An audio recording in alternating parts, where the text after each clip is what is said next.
கருப்பாசரணம் கற்பணித்தனுடைய சரணம்.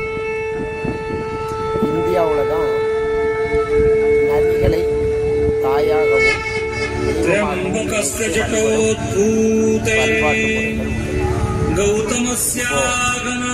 ஆரத்தி காட்டப்படும்.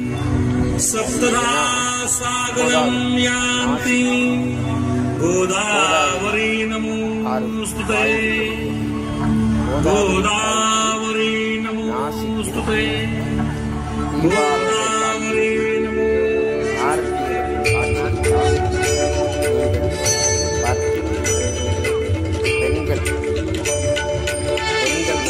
பெண்களை தெய்வமாக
स्वर्गीचे जलभूवर आली दक्षिण गंगा नामे ख्याती तव झाली.